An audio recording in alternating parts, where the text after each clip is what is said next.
Welcome to the story of a man who painted beauty with pain. A man who turned loneliness into light, who gave the world over 2,000 paintings, but died believing he was a failure. He never saw fame. He never felt success. He was rejected, misunderstood, and left alone in silence. But he never stopped painting. He painted until thievery end, not for money, not for fame, but because his soul was screaming for color. This is not just a story about art. It's a story about what happens when the world doesn't understand. You keep creating anyway. It's about finding meaning inside madness, about how pain can be powerful and how beauty can survive, even if the artist does not. Vincent van Gogh's life was full of struggle. But from that struggle came some of the most powerful, emotional, and unforgettable paintings in human history. He didn't paint what he saw. He painted what he felt.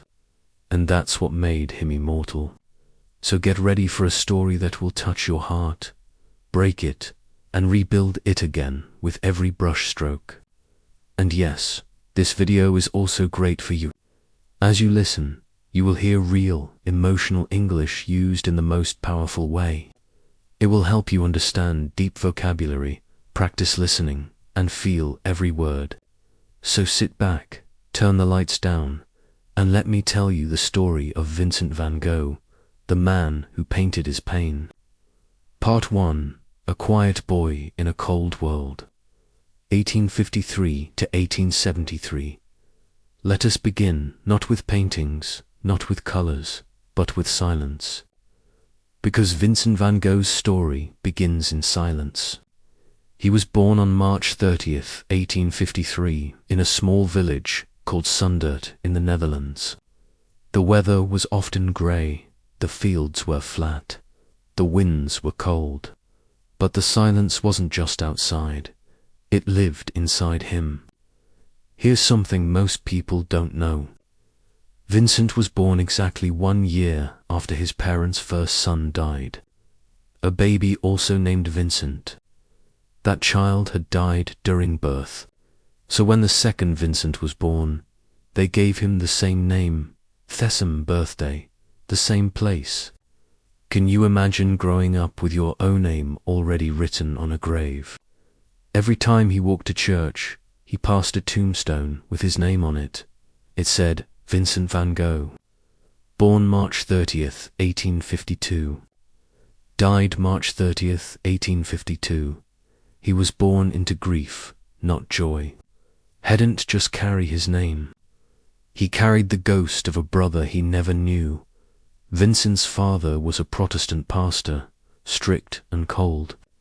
His mother was serious, focused and deeply religious. Vincent was not playful.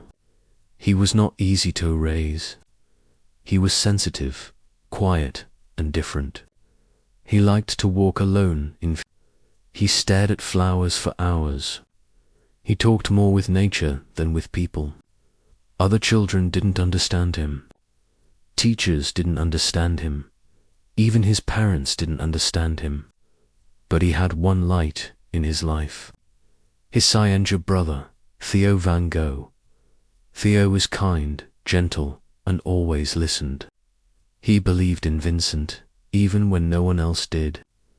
This bond between two brothers would become one of the most important relationships in art history. Without Theo, there would be no Vincent. And that's not a metaphor, that's a fact. But as a child, Vincent didn't dream of being a painter. He didn't believe he was good at anything. At 11, his parents sent him to a boarding school. He hated it. He was bullied. He wrote letters home begging to come back. But his father said, "You must become a man." Vincent obeyed. He always tried to be what others expected.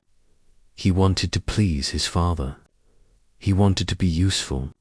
He wanted to matter.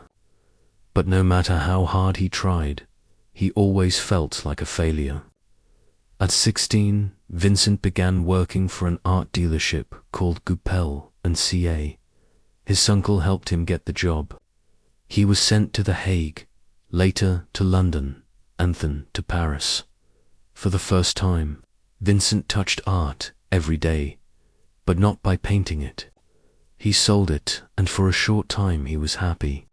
He walked through the streets of London with a book in his coat pocket. He fell in love with a woman named Ursula, the daughter of his landlady. He dreamed of marrying her. He told her how he felt. She laughed. She said she was already engaged. Vincent's heart shattered. He didn't understand. He thought love would come if you were honest. But the world wasn't fair. The world didn't care. That rejection hit him hard, and it stayed. After that, Vincent's behavior changed. He became serious, strange, obsessed with religion. He stopped caring about selling art. He stopped talking to customers. He began quoting Bible verses at work. Soon he was fired, but he wasn't angry. He thought maybe this is so he decided to become a preacher like his father. He went to Belgium and started preaching in coal mines, living with the poor, wearing rags, giving away everything. He wanted to suffer like them. He believed suffering was holy, but even there he was rejected. The church said he was too extreme, too emotional, too unstable. He was sent away again. Vincent was now 27 years. He had failed as a son, failed as a salesman, failed as a preacher, failed as a man. No job, no love, no future. But in this moment of complete failure, something new appeared. A voice inside him said, "Then I will be a painter." After being dismissed from Lidge Church Mission in Belgium, Vincent wandered alone through the grey, cold streets of Borinage, a coal mining. He had no job, no money, and no direction. But he had one thing left, a deep need to express something that words could no longer carry. He lived among the miners, men with blackened faces, coughing from dust, their hands cracked from work. He saw their wives washing clothes in freezing rivers. He saw children with bare feet and empty stomachs. He shared their food, slept on thefla, and wore the same torn clothes they did. The church called him Tuckstream, but he wasn't trying to impress anyone anymore. He just wanted to understand suffering and, more than that, to capture it. That's when a thought struck him. If he could not preach with words, maybe he could preach with colors. He began to draw the people he saw, the miners, the mothers, the hungry children, their tired eyes, their hard lives. His drawings were rough, simple, but honest. Every line carried feeling, and for the first time, Vincent felt that he was doing something real, something that came from his heart. He decided, I will become an artist. It was 1880. He was 27 years old. Most artists start young. He was beginning when others gave up. Vincent didn't have money for paint, brushes, or canvas. He used charcoal, pencils, and cheap paper. He taught himself anatomy, perspective, and shading by copying books and studying the Bible. He studied nature, the way light touched the fields, the way shadows moved across faces. He believed that to paint life, you must first live it. His first real mentor was his cousin by marriage, Anton Moe, a professional painter in The Hague. Moe helped him learn how to mix oil paints and prepare canvases. Vincent respected him deeply, but his relationship with him also became complicated, just like most relationships in his life, because Vincent wasn't easy to handle. He was emotional, impatient, and obsessive. He could work for days without eating, then collapse from exhaustion. He wanted every painting to be perfect, not in technique, but in truth. Mauve once told him, "You have talent, Vincent, but you must learn to control your emotions." Vincent replied, "If I control my emotions, there will be no art." That was his truth. During his time in The Hague, Vincent met a woman named Clanna Maria Hornick, known as Sion. She was a poor woman. She had been a seamstress, a prostitute, and a single mother of a small daughter. Most people looked down on her, but Vincent saw something different. He saw human pain, and he wanted to protect her. He invited and her daughter to live with him. He gathered them food, a bed, and his care. He painted her many times, sometimes holding her child, sometimes sitting alone, sometimes sewing quietly by the window. For Vincent, it wasn't just love, it was compassion. He wanted to show that even the poorest people deserve dignity and beauty. But so she didn't understand. His family was horrified. They said she was a disgrace. His father called the relationship sinful. Even his mentor most stopped speaking to him. Vincent defended Sen fiercely, but deep inside her was breaking again. After 2 years, the pressure became too heavy. He had no money, no support, and too much emotional weight. He left her. It destroyed him. But he also knew he couldn't help her if he couldn't even help himself. This heartbreak bled into his art. You can see it in his early paintings filled with dark browns, blacks, and deep greys. They were heavy, sad, but full of truth. After leaving The Hague, Vincent tried to live with his parents in the Dutch village of New. He set up a small studio in their house and began painting the peasants and workers who lived nearby. His father still didn't believe in him. He thought painting was a childish dream. But Vincent worked harder than ever. He would wake up before dawn, walk for hours across the countryside, and study faces of farmers and women working in the fields. He didn't want to paint rich people or pretty scenes. He wanted to paint reality. The sweat, the dust, the rough hands that fed the nation. In 1885, after 5 years of self-seeing and endless practice, Vincent created what he considered his first real masterpiece, The Potato Eaters. It shows a poor family sitting around a dimly lit table eating potatoes with their hands. Their faces are rough, their skin is dark, their expression stirred, but there is warmth in their togetherness. Vincent said, "I wanted to show that these people have earned their food honestly. They have tilled the earth themselves." The painting was earthy, real, emotional, exactly what he wanted. But the art critics hated it.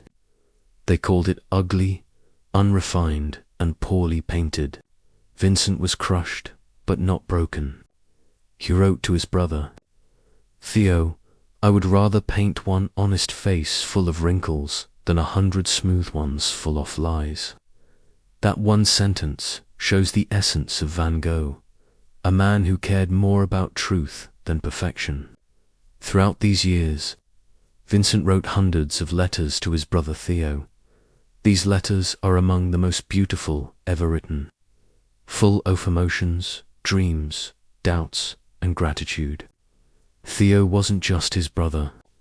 He was his best friend, emotional support, and financial lifeline. Theo worked as an art dealer in Paris and sent Vincent small amounts of money every month so he could continue painting. In return, Vincent sent him paintings, sketches, and letters describing every feeling he had. He wrote about the way sunlight changed the colors of fields, about his loneliness, his anger, his love for art, and his fear of failure. It's because of these letters that today we know exactly how Van Gogh thought and felt. But life in Nieuwen wasn't peaceful. Vincent had problems everywhere he went. The villagers didn't like him. They thought he was strange. He often painted women in fields or inside cottages, and people spread rumors about him. His relationship with his father became worse every day. In 1885, tragedy struck. His father died suddenly of a heart attack. Vincent blamed himself. He thought his stubbornness and behavior had caused his father stress. He felt enormous guilt. But he expressed it not with tears, but with color. He began painting even more obsessively. Day after day, he stood in the cold, mixing paints with trembling hands, trying to turn sadness into something beautiful. But inside, he was still as. He needed change. He needed new air, new light, new inspiration. By 1886, Vincent decided to leave his home and move to Paris, where his brother Theo lived. He wanted to see the modern art world, to meet other painters, to learn new styles. He believed that Paris would change his life. He packed his paints, brushes, and canvases, said goodbye to the small Dutch village that never understood him, and took the train toward the city that would shape the rest of his life. He didn't know it yet, but Paris would introduce him to color, friendship, rivalry, and the beginning of madness. Part 2. The Colors of Paris, 1886 to 1888. In February 1886, Vincent van Gogh arrived in Paris, where his younger brother Theo was working as an art dealer. Theo welcomed him with open arms, but he was shocked.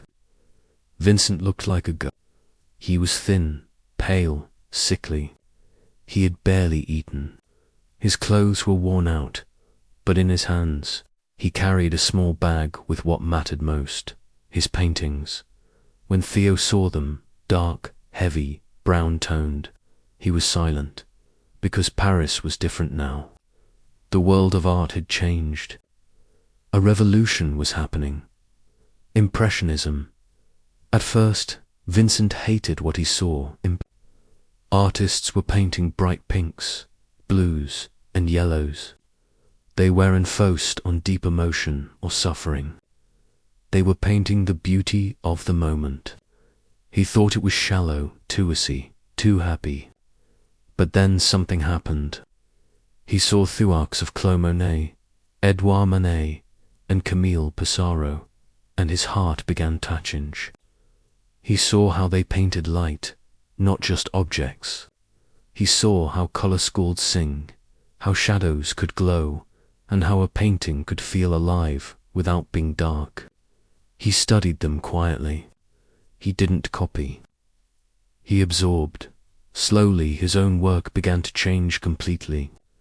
Instead of browns and blacks, he began using oranges, blues, greens, purples, and golds. He stopped painting peasants and started painting city streets, bridges, flowers, cafes, and self-portraits.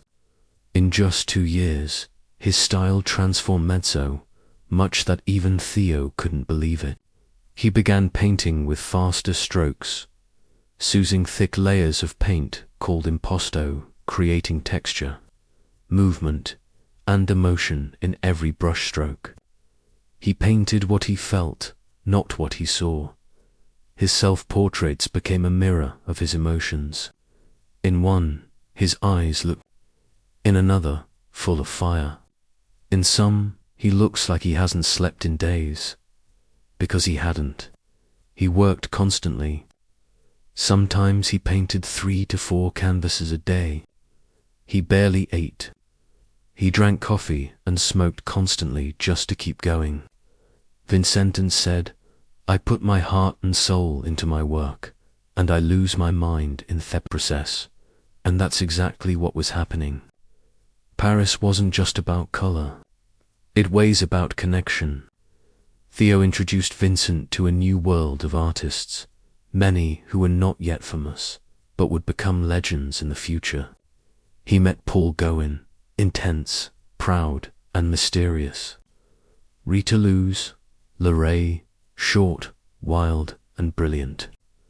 Emil Bernard, young and experimental, Gord Sura, the creator of Point-Auism. They all debated, argued, drank, and painted together. They sat in cafes, smoked cigarettes, discussed truth, beauty, light, religion, madness, and technique. But even here, Vincent struggled. He had strong opinions. He was emotional, direct, and often rude. He spoke honestly, but sometimes his honesty hurt people. Some artists loved him, others avoided him. He didn't belong to any group. He was too intense, too much of a storm in a quiet room. But they all respected one thing. His passion was unstoppable. Even if they thought he was strange, they knew he was real. He wasn't chasing fame. He was chasing truth. During feast time, Theo played a silent, heroic role. He paid for everything. Vincent's food, rent, paint, canvas, brushes, and medical treatment. Even when Vincent ignored him, argued with him, or disappeared for days, Theo stood by him. Theo even tried to sell Vincent's paintings to clients, but nobody bought them. They said, too messy, too emotional, too wild. He will never be successful. Theo wrote to friends, "My brother may be mad, but his madness is pure." Imagineth pain Theo must have felt, seeing the genius, but knowing the world was blind. As Vincent painted brighter colors, his soul grew darker. He became more accelerated, more anxious, more obsessed. He drank heavily, mostly absinthe, a strong and dangerous alcohol. He barely ate. He worked all night, slept all day. He wrote hundreds of letters to Theo filled with hope and despair in the same sentence. He was now 35 years old. He had no wife, no children, no fame, no peace, only art, loneliness, and Theo, that he started having hallucinations, hearing voices, and falling into deep depressions. But even as his mind broke, his paintings exploded with energy. By 1888, after 2 intense years, Vincent couldn't take Paris anymore. The noise, the chaos, the competition, it was too. He needed quiet, sunlight, and space to breathe. So he packed his things. Dozens of canvases, hundreds of brushes and paints, and left Paris. His destination, Arles, a small town in the south of France, a place of bright sun, yellow fields, olive trees, and blue skies. Vincent believed that in Arles he would finally build his dream, a house where artists could live and paint together. He called it the Yellow House. He wanted to create an art family, a brotherhood. He believed that art was more powerful when shared. He didn't know it then, but Arles would be the most beautiful, the most creative, and also the most tragic chapter of his life. He arrived in Arles, a small town in the south of France, in February 1888. The streets were quiet. The sun was. The skies were clear. The fields stretched golden into the distance. This was the opposite of everything he had known, and for a moment he felt peace. Vincent rented a small home at 2+ Lane, a modest house with pale yellow walls. He painted the walls himself. He filled the rooms with his own paintings, placed his easel by the window to catch the light. He called it the Yellow, but it was more than just a home. It was a dream, his dream. He wanted this to become a place where artists could live together, paint together, share meals, argue about philosophy, and build a new kind of art movement full of emotion and truth. This was going to be his artist's paradise, a new beginning, a family of colors. In the first few months, Vincent painted like a man possessed. He was overwhelmed by the light, the colors, the movement of the South. He began experimenting with bright yellows, fiery oranges, emerald greens, and soft purples. He painted the fields and wheat bending inthwind, the stone bridges warm from the sun, the night sky filled with swirling stars. His bedroom small and simple, filled with blue peace, the cares, the boots, the coffee cups. Every detail of life turned into. But most famously, he painted sunflowers, a simple flower, but under Vincent's hand, it became something holy. Sepals glowed, the stems leaned with movement. The colors shouted without words. He painted 7 versions of the sunflowers, each one different. Some full of life, some dying, some open, some closed, because that's what Hebeli. Even dying flowers are beautiful. He once wrote, "The sunflower is mine, in a way," and he was right. Nobody had ever painted them like that before, and nobody ever would again. While Vincent painted day and night in Arles, Theo continued to support him from Paris. Money was tight. Critics still ignored Vincent. Paintings didn't sell. But Theo believed in his brother and wanted to help him build his artist community. So Theo wrote to another painter, a man named Paul Gauguin. Gauguin was proud, bold, confident, and very talented. He had lived in the Caribbean, painted with fire, and wanted to escape the cold art world of Paris. Theo offered him a deal. "Come live with me, brother in Arles. Paint with him. I'll pay for your journey and support," Gauguin agreed. In October 1888, Paul Gauguin arrived in Auvers, was excited, more than excited. He had spent months preparing the yellow house, painting new canvases, arranging the furniture, even decorating Gauguin's room with sunflowers. To Vincent, Gauguin wasn't just a guest. He was the beginning of the family he had always dreamed of. For a short while, it was magical. The 2 men painted side by side. They walked through fields together, debated art, painted portraits of each other, drank wine and worked late into the night. But underneath the surface, trouble was growing. Vincent and Gauguin were very different people. Vincent was emotional, sensitive, fragile. Gauguin was tough, proud, distant. Vincent wanted to share ideas. Gauguin wanted to be the leader. Vincent saw painting as a way to show love. Gauguin saw it as a way to show power. Their arguments became louder, their moods darker. Vincent became paranoid. He feared Gauguin would abandon him like everyone else had. But he also loved Gauguin like a brother. He admired him. He wanted to be understood by him. That mix of love and fear made everything. On December 23rd, 1888, the storm broke at night. Nobody knows exactly what happened, but the results were. Vincent and Gauguin had a violent argument.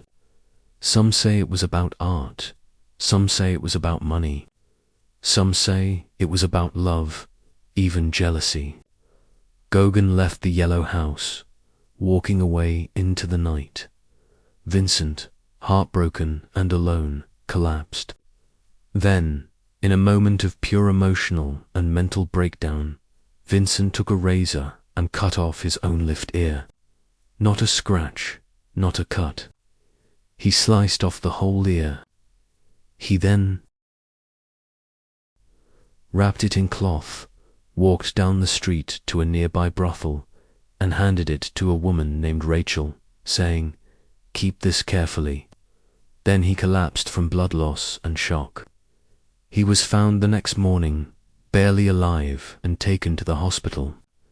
News spread across Arles. The mad painter has mutilated himself.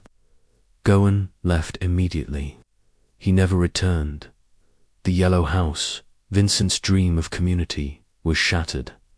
Vincent stayed in the hospital for weeks.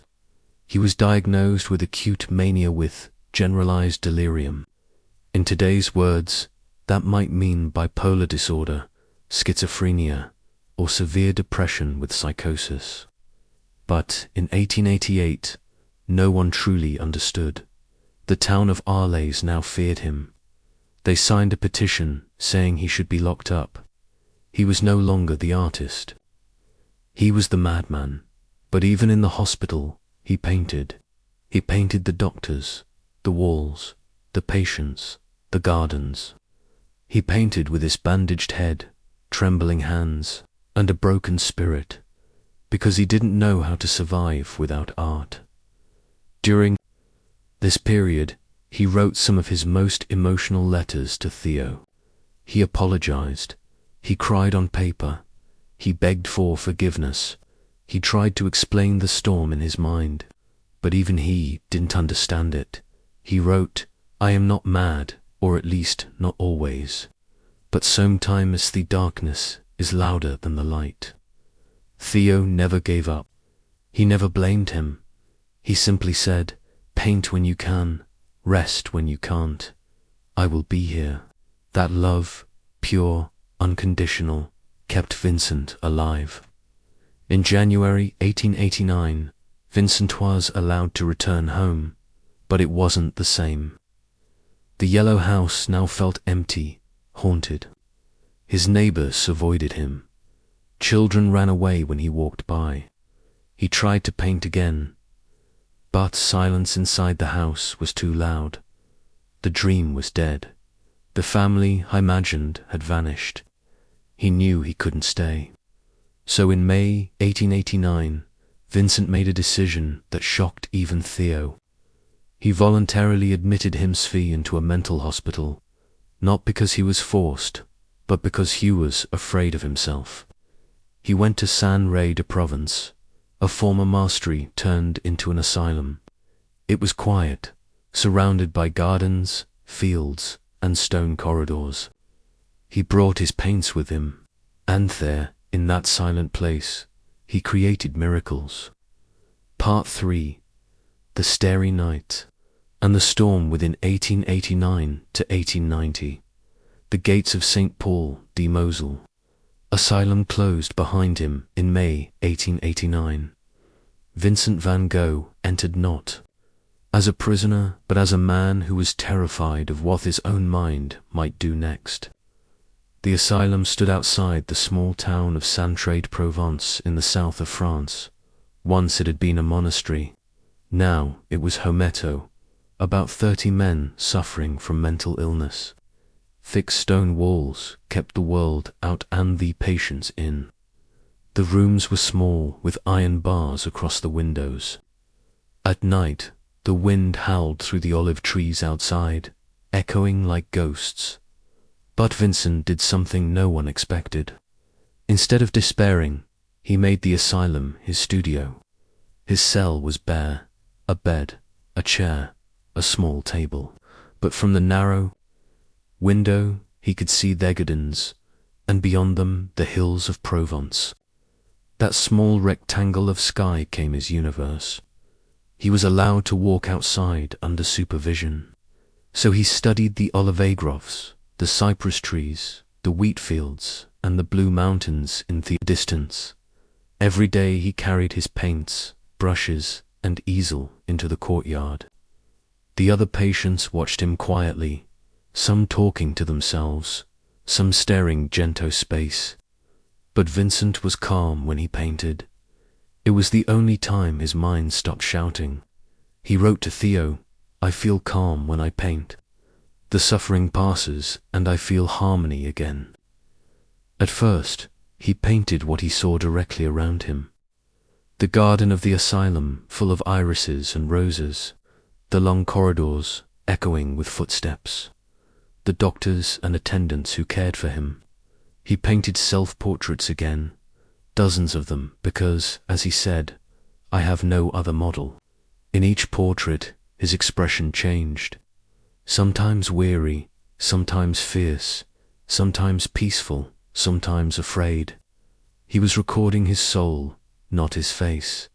He painted the irises with purple petals twisting in every direction, alive and witty. He painted olive trees that seemed to dance in the wind, their branches curling like flames. He painted the cypresses tall and dark, reaching toward heaven like black fire. Those paintings weren't quiet landscapes. They were Hesina storms made visible. One night, unable to sleep, Vincent looked out of his barred window. The sky was alive, not flat or still, but moving. The stars seemed to spin and pulse. The moon glowed like a lantern, and the wind made the trees sway like waves in an ocean fair. He stared for hours, then he turned to his canvas. What he painted that night became one of the most famous images in the world. The starry night, it wasn't a realistic sky. It was the sky as Vincent felt it. The energy, the motion, the fire behind the calm. He used thick swirls of blue and white, golden stars bursting like suns, a crescent moon, a dark cypress rising, a question, and below it all, a small, silent village asleep under the cosmic storm. In the painting, the stars seemed alive and the earth seemed still. Exactly how Vincent felt inside. His mind was chaos. The world outside was peace. So he reversed them. He wrote to Theo. Why, I asked myself, shouldn't the shining dots of the sky be as accessible as the black dots of the map of France? Just as we take the train to go to Terrasson or Rouen, we take death to go to a star. That one line shows how he thought, not with despair, but with wonder. Even when his life was breaking, he still believed in light. But the peace never lasted. There were days when he couldn't paint at all. He had violent seizures, what doctors called epileptic fits.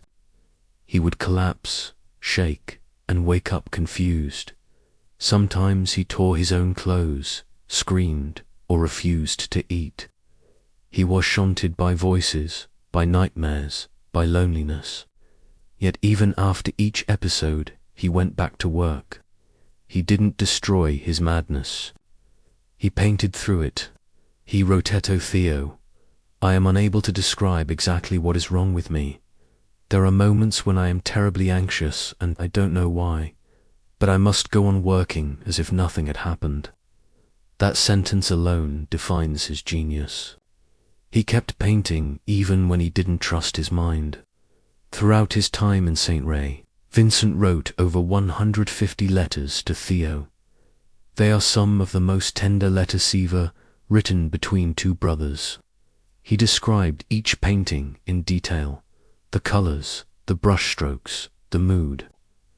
He told Theo how the cypress esfacine hit him, how the wheat fields made him think of eternity, how he felt trapped yet strangely alive, and always thanked Theo for his patience and money.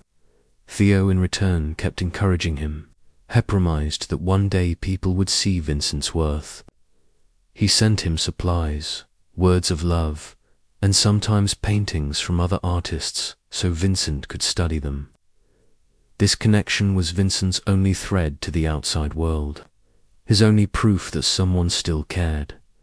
During that single year in the Asylum, he produced more than 150 paintings, an almost impossible number given his illness.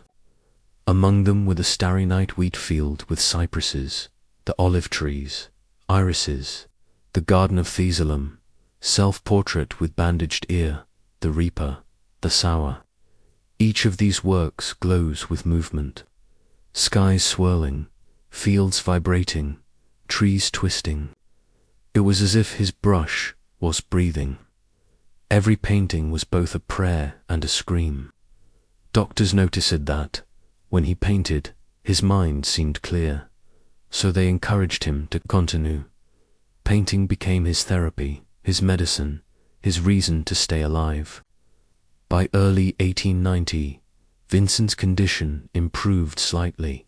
He was calmer, more focused, and longed to see the world again.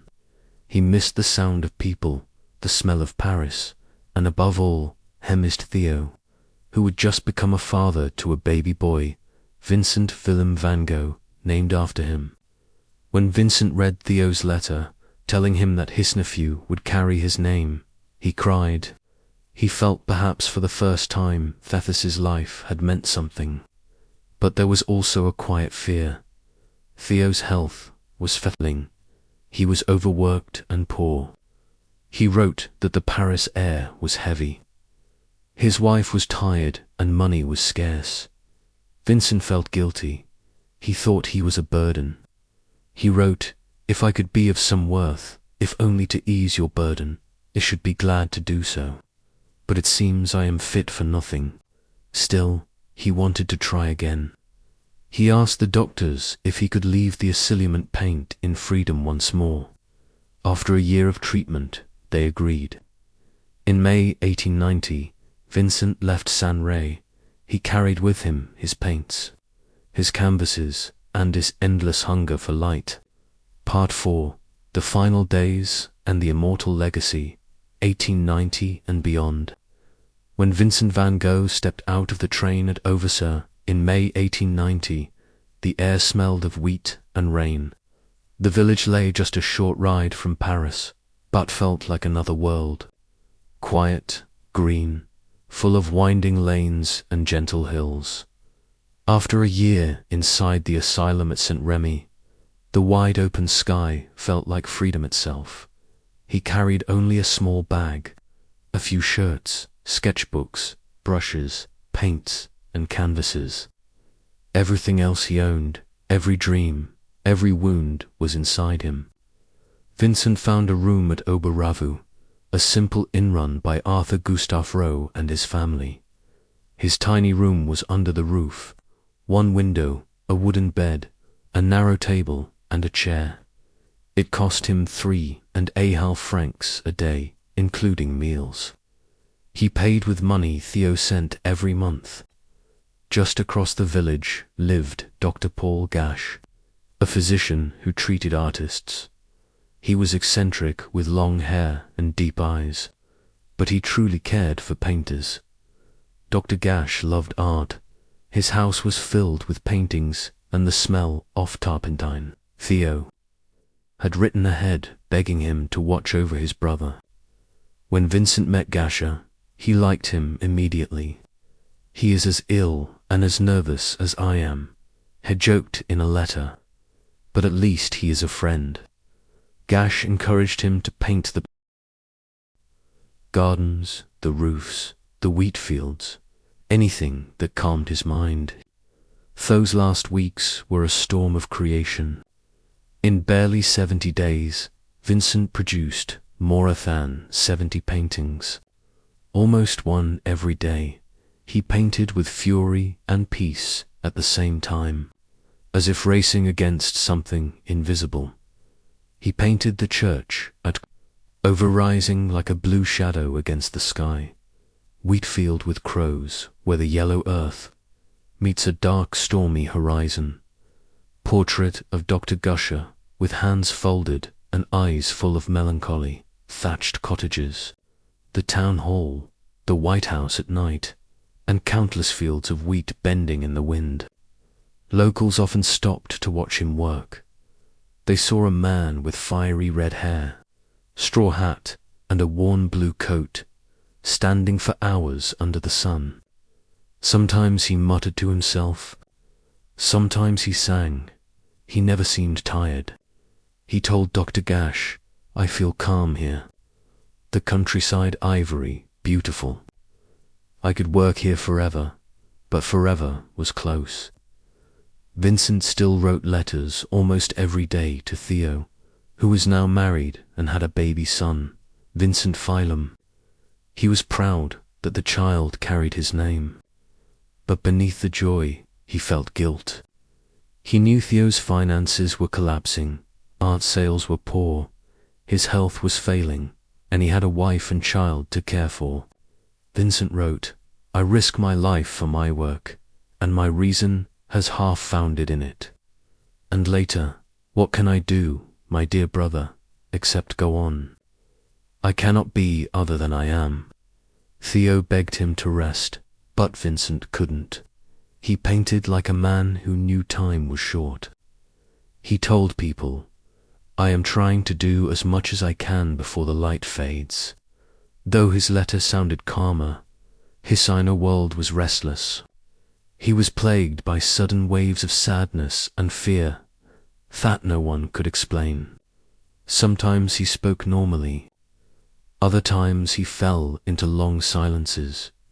He walked through the wheat fields alone for hours, staring at the horizon. Toth villages, he seemed strange but harmless, a quiet man who always. Children followed him curiously. Adults nodded politely, but whispered about the crazy Dutchman. He began to worry that Theo might lose his job and be unable to support him. He believed he was a burden, the summer thought that had chased him since youth. The more he painted, the more he felt he was painting against his own despair. That Sunday morning was bright and warm. Vincent left the inn after lunch, carrying his paints and a revolver, probably borrowed from the innkeeper for scaring birds. He walked to the vast wheat fields outside the village. The sun glowed over the golden heads of grain, and crows wheeled in the air. He set up his easel. Nobody knows exactly what happened next.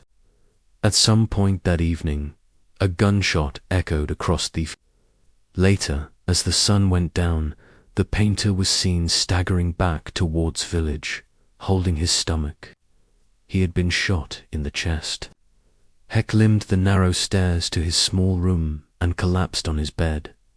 When the innkeeper rushed to him, Vincent whispered, I wanted to kill myself. They called for Dr. Gash.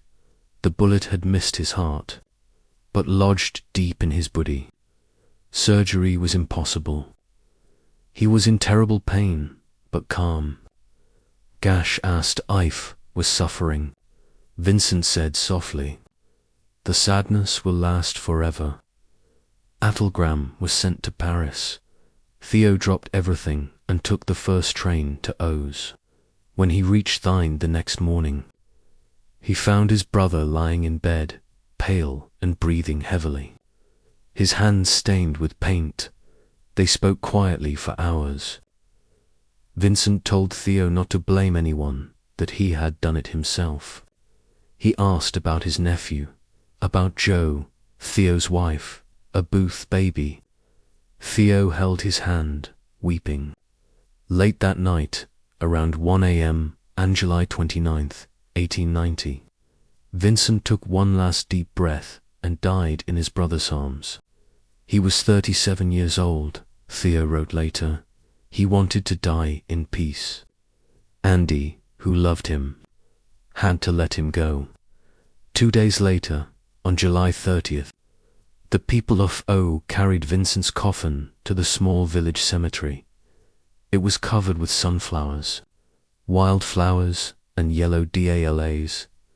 His canvases were placed against the walls around him. Artists, villagers, and friends stood silently. Dr. Gash delivered a short speech. He was a great artist, more an artist than all of us together. He had only one desire, to express what was in his heart. Theo stood by the grave, unable to speak. When the coffin was lowered, Theo was heavy with the smell of wheat and paint. After Vincent's death, Theo's health collapsed completely. He was exhausted, depressed, and heartbroken. He wrote letters saying he heard his brother's voice in his dreams. Within 6 months, he became severely ill and was taken to a hospital in the Netherlands. On January 25, 1891, barely half a year after Vincent's death, Theo van Gogh also died at the age of 33. He was buried in Later, in 1914, Theo's wife, Jo van Gogh arranged for his body to be rearied next to Vincent in a Today, the two brothers rest side by side, their graves covered with ivy under the same open sky they both loved. After losing both men she loved, Jo inherited hundreds of Vincent's paintings and letters. She could have sold them cheaply or hidden them away. Instead, she made it her life's mission to show the world who Vincent truly was. She organized exhibitions, translated and published the letters of Vincent van Gogh, and tirelessly promoted his art. Through her, people began to see not the madman but the visionary. By the early 1900s, critics finally understood his genius. Collectors paid attention. His paintings appeared in museums. One by one, the canvases that had been laughed at or ignored became treasures. 30 years after his death, his name spread across Europe. By mid-century, he was taught in every art school. Today, his works are valued in hundreds of millions of dollars, hanging in the world's greatest museums. The Van Gogh Museum in Amsterdam, the Musée d'Orsay in Paris, the Metropolitan Museum in New York. But more important than the money or fame is what his art represents: honesty, emotion, courage, and beauty born from suffering. He painted the way he felt, not the way he was told. He proved that even when life is filled with pain, the soul can still create light. Vincent van Gogh's life was not a failure. It was a lesson, a reminder that value doesn't always serve during life. He died believing no one cared, yet his work now comforts millions. Every brushstroke was a heartbeat, every color a cry for understanding. He gave us a way to see the world not as it is, but as it feels. He taught that beauty can exist inside sadness, that a single person, no matter how broken, can change the way humanity sees everything. Imagine the scene of his final painting. A wheat field, the sky split by black crows, paths that lead nowhere. Some see it as a vision of death, others see ita's freedom. Perhaps it was both. The crows were flying home. The wheat was ready for harvest. He had finished his journey, and as the wind moved across the field, the stalks of wheat bent and shimmered, the same golden light that once fell on a boy in the Netherlands, the same light that filled the walls of a yellow house, the same light that still glows from every painting he left behind. More than a century later, people still stand before his paintings and cry. They see themselves, their loneliness, their hopes, their storms. They realize that genius is not perfection. It is truth expressed with heart. Vincent van Gogh lived poor, sick, and unseen, but he taught the world that to feel deeply is not a weakness. It is art, and that his name will never fade. He did not just paint starry night, he painted what it feels like to be alive. Vincent van Gogh never gave up. Even when the world gave up on him, he failed in school. He failed in love. He failed in business, in religion, in friendship, but he never stopped searching for what was real. And when he found painting, he held on, not for money, not for fame, but because it was the only way he could stay alive. He didn't paint for galleries. He painted to breathe. He painted when his hands shook. He painted when his mind collapsed. He painted when nobody believed in him except one person, Theo. And that's one lesson we must never forget. Sometimes one person believing in you is enough to survive. Enough to keep creating, enough to leave a mark on. Vincent taught us that you can be poor and still give something priceless, that you can feel broken and still create something whole, that you can do unseen and still become eternal. And most of all, he showed us that you didn't have to be perfect to matter. You just have to be honest. Honest with your heart, honest with your voice, honest with your pain. Because Sumian somewhere one day will finally understand. If this story touched your heart, if you learned something about art, about pain, or about life itself, then subscribe to this channel. We don't just tell stories, we share truth, we help you learn English with emotion, and remind you that your story matters, too. Thank you for being here. And remember, even in the darkest night, someone is painting stars for you. Subscribe now. Your journey is just beginning.